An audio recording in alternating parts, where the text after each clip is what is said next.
This is Think It Through with me, April A. Bear. Get ready to start thinking. I know, it's hard, and you'd probably rather not. But here we go anyway. My husband and I have a running joke in which he insists I spend a lot of time telling him he's wrong, and I respond by telling him he's wrong about that, which of course kind of proves his point. However, as a college professor, I do need to be right, at least sometimes, to have a certain amount of knowledge about certain topics. That notwithstanding, I'm wrong a lot. Like a lot. About many, many things. Just ask my offspring and anyone else who has more than a passing acquaintance with me. They'll be happy to tell you that I am wrong a lot. Finding out I'm wrong about something, while it is annoying and occasionally embarrassing, doesn't generally cause me to go into some kind of fit, although I might spend some time researching just to make sure I was actually wrong about it. But I am smart enough to know that there are an infinite number of topics I simply don't have a clue about, and even subjects in which I have a great deal of interest, like astrophysics. I'm totally fascinated by that. But I recognize there is no way I could ever come to understand it in a way that makes me any kind of an expert at it. The math and the physics of it are things my brain simply isn't capable of grasping. So all I can really do is struggle to vaguely understand a tiny bit of it while admiring those who truly do get it. And while that saddens me a little, I'm okay with it. And that leads me to our topic for today's episode, intellectual humility. In our polarized social and political climate, there are a lot of voices screaming for our attention, telling us they know for certain what's going on, and why aren't you opening your eyes to the truth, sheeple? Many of these people are also certain that they are never wrong. And if they were to be wrong, they'd admit it, but since they're never wrong, well, there's nothing to admit. I think you might even know someone like that. Hopefully it's not you. Anyway, people who think and act like this have a deficit of intellectual humility, which, according to organizational development consultant Ed Kang, is defined as the virtue that balances a willingness to change with the wisdom to know when not to change. Intellectual humility requires creativity, cognitive flexibility, and, of course, the willingness to check our egos at the door. Sounds like something we could all use a little more of, right? I know I could. Let's dive deeper into this subject. Here we go.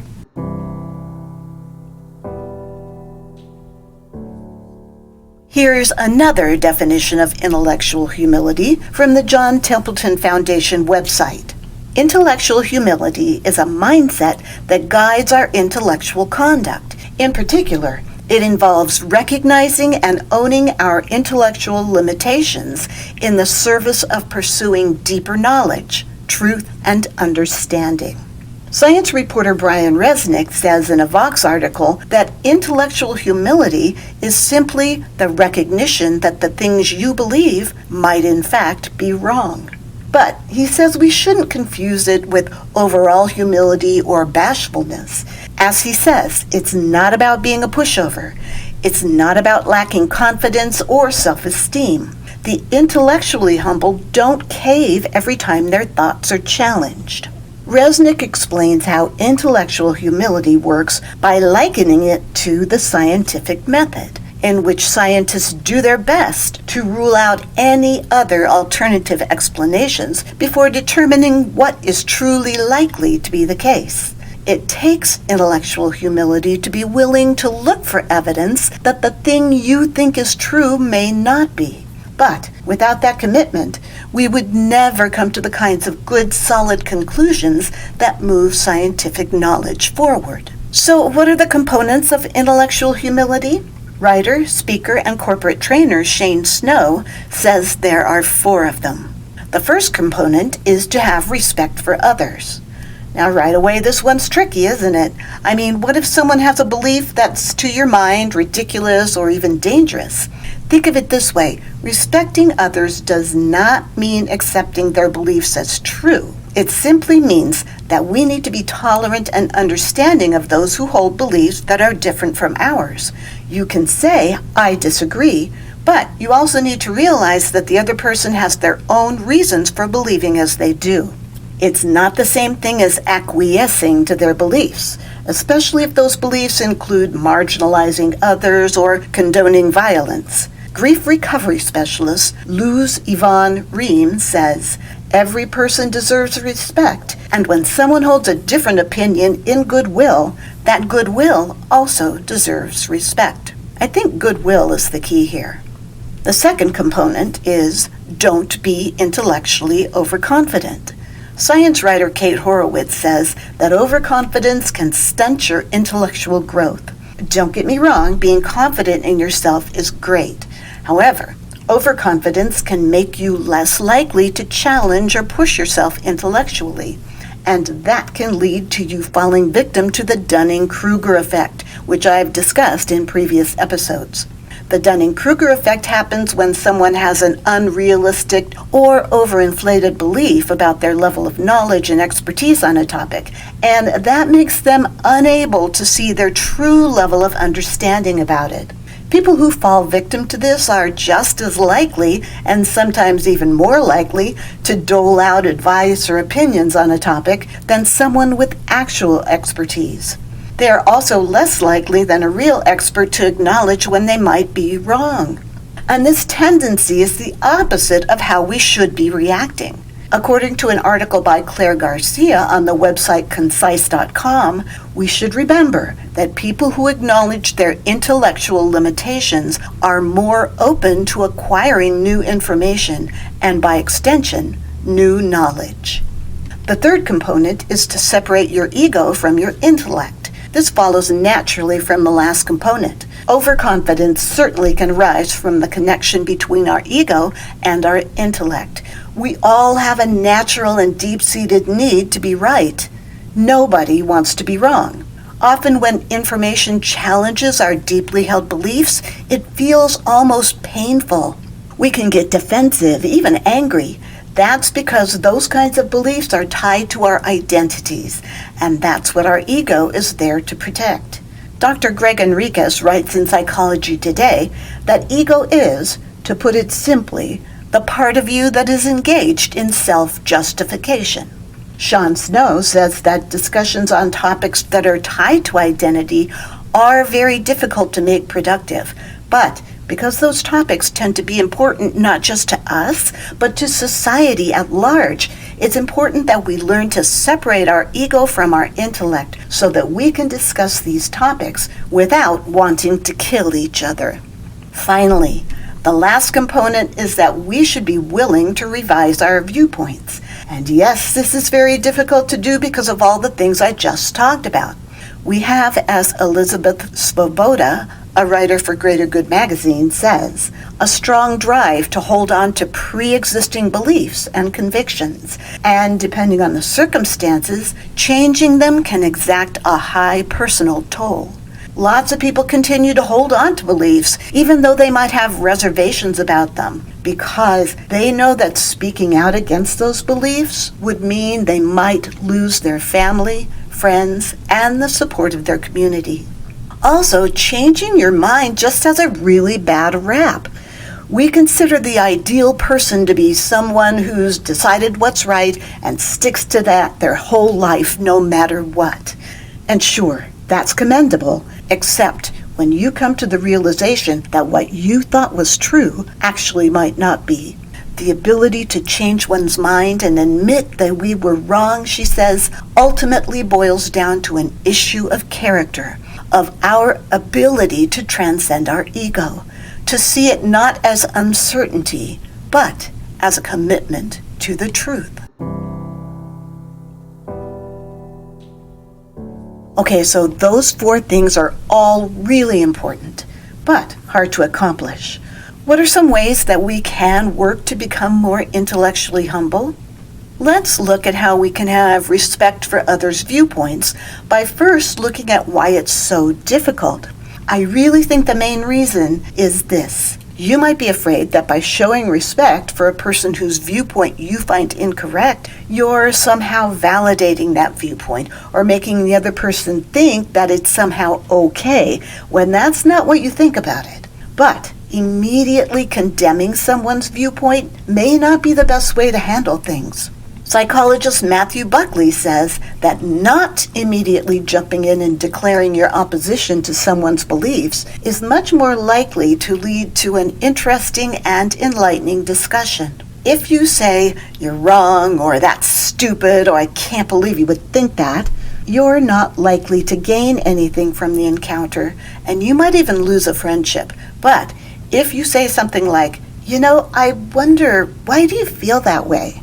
and then listen to their reasoning or their justification, whatever, it's much more likely that you'll begin to understand their perspective. And understanding someone's perspective can help you to see the bigger picture and can also help you to see why you think a particular way about the issue. And even though you might disagree about the main issue, you might find that there are tangential issues on which you actually agree with that other person. Seeking common ground, finding areas of agreement. These are techniques that diplomats use to help warring countries start to put aside their weapons and find peace. And they can work in our personal lives as well. And being respectful of other viewpoints can help us as we work to become less intellectually overconfident. In fact, acknowledging that we might not know everything about a topic is the first step to truly becoming more knowledgeable. Asking trusted people around us for feedback periodically is also an excellent way to determine if we might be placing too much confidence in our knowledge and abilities. Always being a student of your interests. Continuing to learn by seeking out the best information. And I've talked before about how truly knowledgeable and educated people do research. And never deciding that you've learned everything there is to know about a topic. These are all things we can do to avoid becoming overconfident. There's always something more to learn. And doing those things will also help you to be able to start separating your ego from your intellect. It's important to begin to recognize when our ego makes an appearance. It's most likely to happen when we hear someone say something that goes against one of your deeply held beliefs. What kind of uncomfortable emotion are you feeling in that moment? Is it anger, confusion, fear, or even disgust? Do your best to stop yourself from jumping into the fray and letting your ego justify your opinion about the topic, and simply acknowledge the emotion that you're feeling. This is something that I've been trying to do, and while it doesn't always work, when it does, I am much less likely to have a knee-jerk reaction and make some snarky comment that leads to an encounter that has no possibility of ending well. Finally, the day may come that you might need to revise one of your deeply held viewpoints. Now, of course, that would be in the face of new, solid, incontrovertible evidence, and not because you've been talked into it by some very persuasive person or entity. Admitting that you were wrong, difficult though it may be, is actually a very good thing to do. And there are efforts out there to change the stigma surrounding those admissions, particularly for scientists and researchers. Psychologist Julie Rohrer and some of her colleagues created something called the Loss of Confidence Project, an academic safe space for researchers to declare that they have lost confidence in some previous finding and no longer believe it to be accurate. She's hoping to normalize admitting past mistakes so that people will not be penalized for them. We need a culture that accepts the words, "I was wrong about that," and recognizes that only through those words can we get closer to the truth.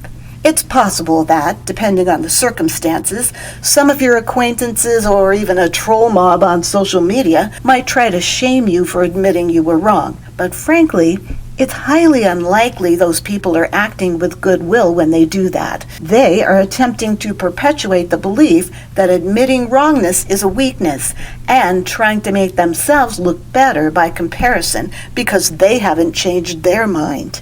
Even though we often fear that we'll be seen as less competent or trustworthy if we admit we were wrong, it isn't necessarily the case.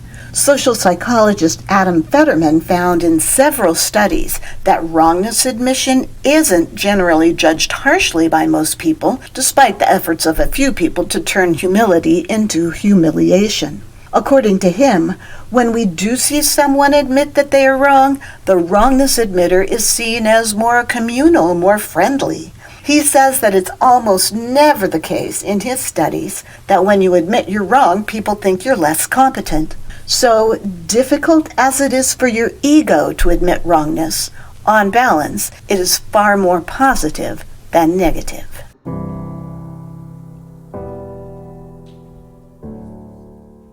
In the end, cultivating intellectual humility doesn't mean giving up on all of our ideas and convictions and just being open to whatever anyone tells us. It's not gullibility. Remember Ed Kang's definition of intellectual humility as the virtue that balances a willingness to change with the wisdom to know when not to change. And Brian Resnick puts it perfectly when he says, it means we need to be thoughtful in choosing our convictions, be open to adjusting them, seek out their flaws, and never stop being curious about why we believe what we believe. As I said, it's something we all need to cultivate more of. And hopefully, I've given you some ideas that will help you think it through.